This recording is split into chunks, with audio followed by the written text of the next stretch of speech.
అదిగో ధరణి వచ్చింది, పద పద. Hi guys. ఏంటి ధరణి ఇంత లేట్? ఆ స్టోరీ తర్వాత ఎక్స్ప్లెయిన్ చేస్తా గానీ first meet mister Ravi. Hi. Hi bro. ఏంటి మన ఫ్రెండ్స్ ఎవరూ కనిపించట్లేదు? అందరూ హ్యాండ్ ఇచ్చారు.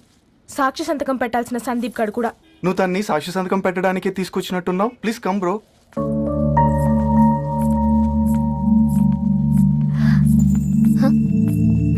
It's okay, come. తొందరగా రండి అమ్మా, అసలే షుగర్ పేషెంట్ ని, లంచ్ కి లేట్ అవుతుంది. సారీ అండి. దండలు మార్చుకోండి అమ్మా.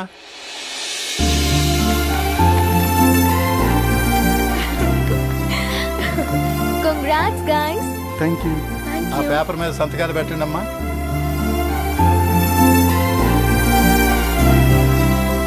చెయ్ రవి.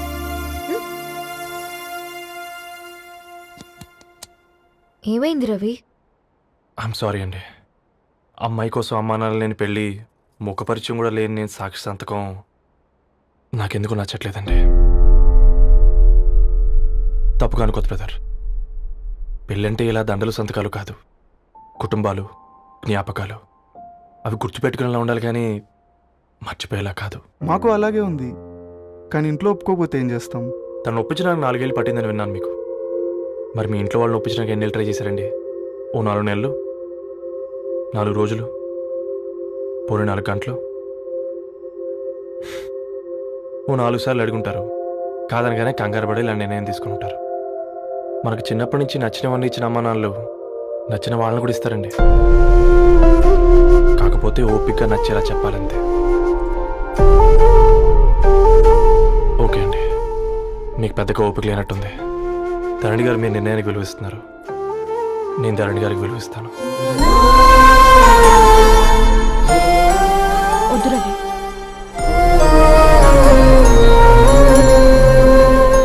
మా నిర్ణయానికంటే నీ మాటలకు విలువ ఇవ్వాలనిపిస్తుంది. అవును బ్రో, మా పెళ్ళి మా వాళ్ళ మధ్య జరుగుతుంది. నా సర్వీసులో ఎంతో మంది కుర్రాళ్ళని చూశాను, కానీ నీలా సంస్కారం ఉన్న కుర్రాడిని మాత్రం చూడలేదయ్యా.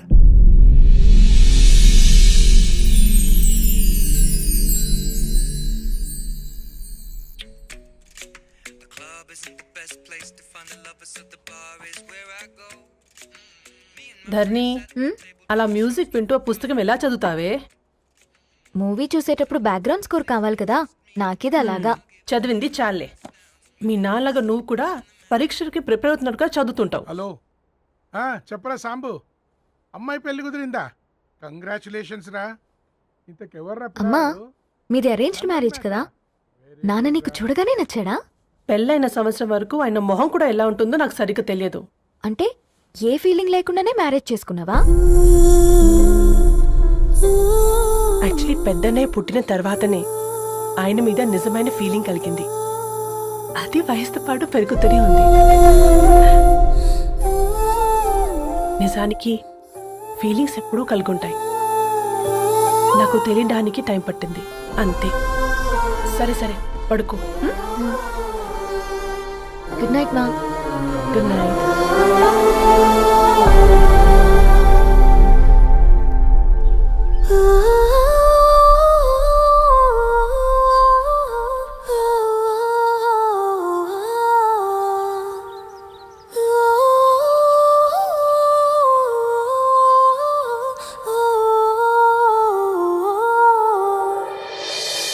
హే రవి, హాయ్. ధరణి గారు మీరా? హే, హాయ్ అండి. ఇక్కడ కూడా నువ్వే పేపర్ వేస్తున్నావా? లేదండి. మరి ఏదైనా బిల్ కోసం వచ్చావా? లేదండి, ఇంటర్వ్యూ కోసం వచ్చాను. ఇంటర్వ్యూ కోసమా? పోయింది. అసలు నీ క్వాలిఫికేషన్ ఏంటి? బీటెక్ చేశానండి. బీటెక్? సీరియస్లీ? బీటెక్ చేసి న్యూస్ పేపర్స్ వేస్తున్నావా? ఓ, అది బతకడం కోసం, ఇది భవిష్యత్తు కోసం. సరేరా, బయలుదేరుతాను. ఇంకా చాలా మందికి ఇవ్వాలి కార్డ్స్. ఓకేరా. అమ్మాయి ధరణి పెళ్లికి తీసుకురావడం మాత్రం మర్చిపోవద్దు. తప్పకుండా రా. అదిగో అమ్మాయి కూడా వచ్చింది, నీవే చెప్పురా. Hi Sambu uncle. Hi Dharani. Hi Geetha. Hi. Congrats for the marriage. Thank you. అమ్మ ధరణి, నువ్వు సంగీత్కి వచ్చి పెళ్లి అయ్యేదాకా మా ఇంట్లోనే ఉండాలి, సరేనా? తప్పకుండా అంకుల్. బాయ్, సీయురా. నమస్తే అంకుల్. బాయ్. బాయ్ అమ్మా. Bye uncle. హే పుస్తకాలు పురుగు, హే, నా బర్త్డే షాపింగ్కి వెళ్ళానన్నావు, ఏం కొన్నావే? కోన ఎంత రేంజ్ మనకెక్కడదిరా. ఈ డ్రెస్ ధరణి కొనిచ్చింది. ఏంది ధరణి కొనిచ్చిందా? ఆ. ఇది చూసాం. రేయ్, జాగ్రత్త. రే కాకా, మన టైలర్ రేంజ్ నుంచి టామీ హిల్ఫిగర్ రేంజ్ కి ఎదిగావు కదరా. రేయ్, అక్షరాలు చూసి అభిమానించను, ఐడియాలజీ నచ్చిందని 5 ఏళ్ళు వెయిట్ చేసినావు. ఫోన్ ఇచ్చింది, బట్టలు కొనిపించింది, ఇంకెప్పుడు చెప్తావురా? ఏంటి చెప్పేది? ఆ పేపర్ బాయ్ ని ప్రేమిస్తున్నావా? అవును, తను ఫినాన్షియల్గా పూర్ కావచ్చు, కానీ క్యారెక్టర్లో నాకు తెలిసిన కుర్రాళ్ళందరికంటే రిచ్. అంతలో తనకెప్పుడు కనెక్ట్ అయ్యావే?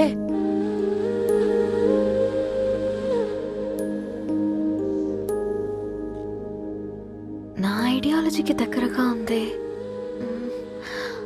అంకుల్, చెప్పమ్మా. ఇది న్యూ బుక్ కదా, అప్పుడే ఎవరు తీసుకెళ్లారు? ఓ అదే అమ్మా, పేపర్ బాయ్ రవి తీసుకెళ్ళాడు. Paper boy రవియా?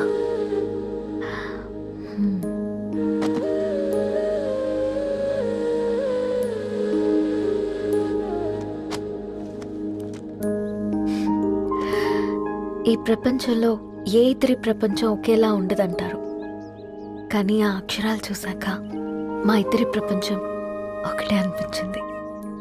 ఆ తర్వాత ఒకరోజు ప్రయాణంలో తన విలువేంటో, తనకున్న విలువలేంటో తెలుసుకున్నాను. అందుకే తనతో నా లైఫ్ షేర్ చేసుకోవాలని ఫిక్స్ అయ్యాను. అవునా? మరి ఇంతకీ ఈ విషయం అతనికి ఎప్పుడు చెప్తున్నావే? ఆ, ఎల్లుండి తన ఫ్రెండ్ పూర్ణ బర్త్డే ఉందిరా. ఆ పార్టీలోనే చెప్దాం అనుకుంటున్నాను.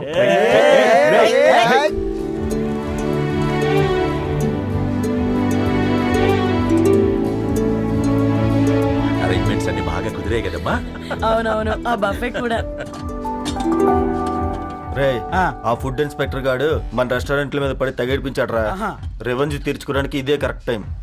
అందుకే అన్న గంజులు పెద్దవి పెట్టా, గరిటెలు చిన్నవి పెట్టా, అన్నంలో సున్నం కలిపి కర్రీస్ లో కలర్స్ కలిపా. సూపర్ రా. కుదిరితే ఆడి తాగి సూప్ లో మోషన్ టాబ్లెట్ కలిపే దైద్యం వదిలిపోద్ది.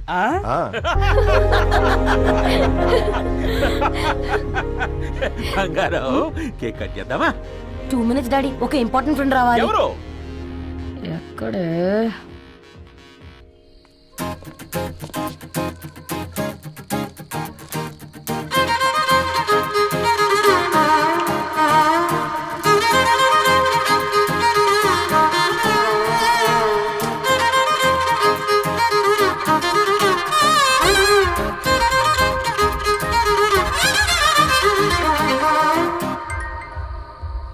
ఎరా సర్పం, పార్టీ ఎట జరుగుతుందిరా?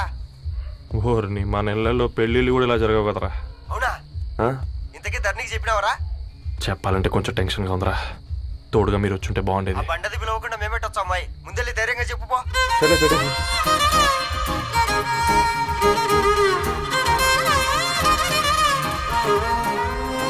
అదిగో వచ్చాడు.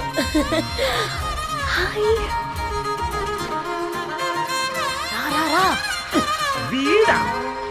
నువ్వు ఇంపార్టెంట్ గెస్ట్ అంటే నేను ఎక్కడో ప్రెసిడెంట్ రేంజ్ లో ఊహించుకున్నాను. మన పేపర్ బాయ్ గడా చేయలేదమ్మా బడవా.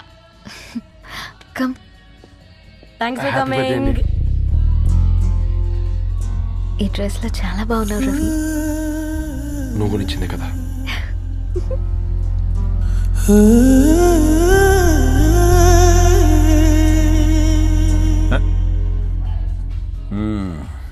ఫ్రెండ్స్, పిల్లకాయలందరూ కాక్టైల్ కోసం వెయిటింగ్ అని నాకు తెలుసు, కానీ మీరు మాకు దొరికేదే ఇలాంటి బర్త్డే పార్టీలకు.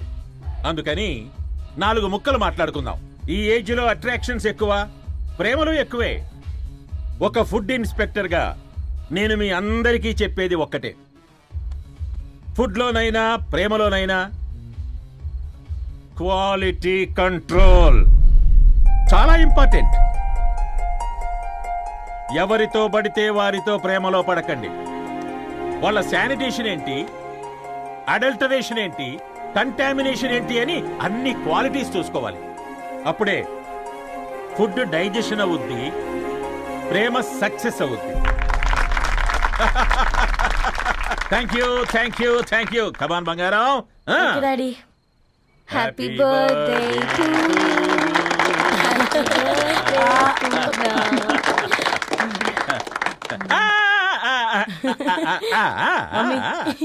హ్యాపీ బర్త్డే పూర్ణ.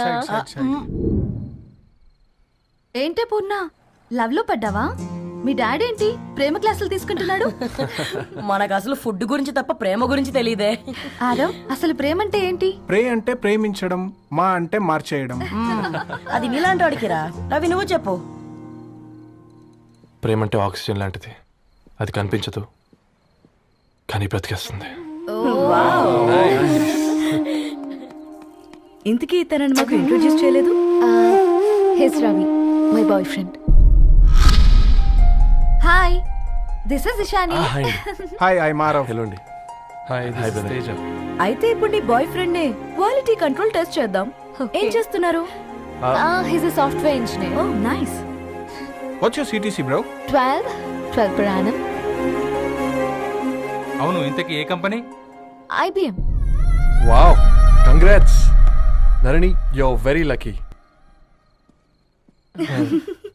అది ప్లస్ 1 minute.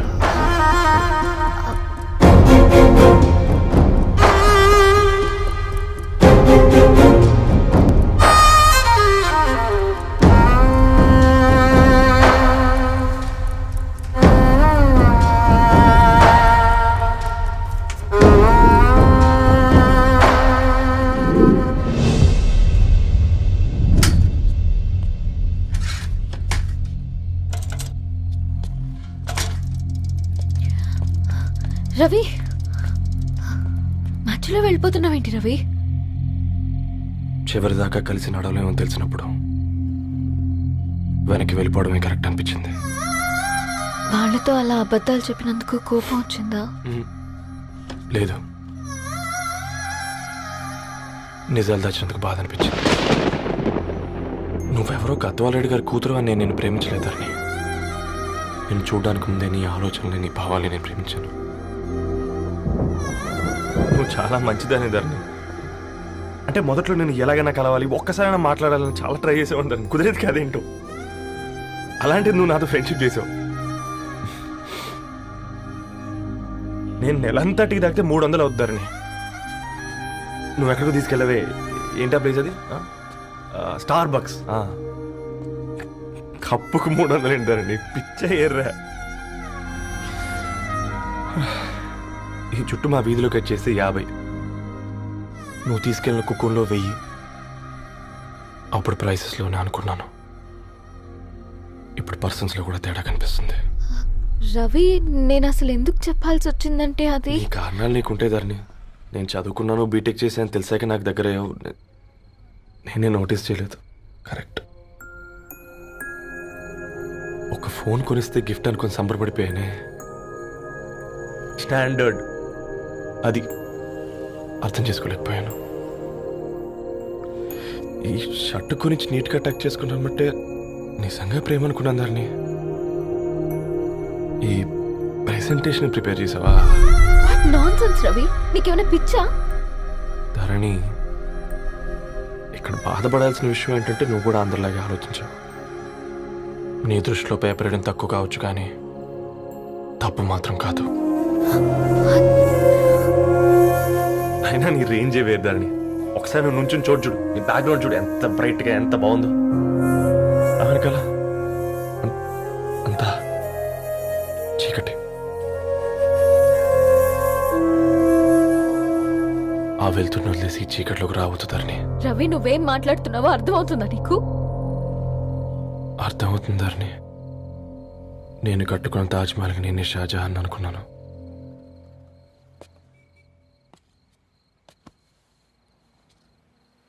కూలీనేనా?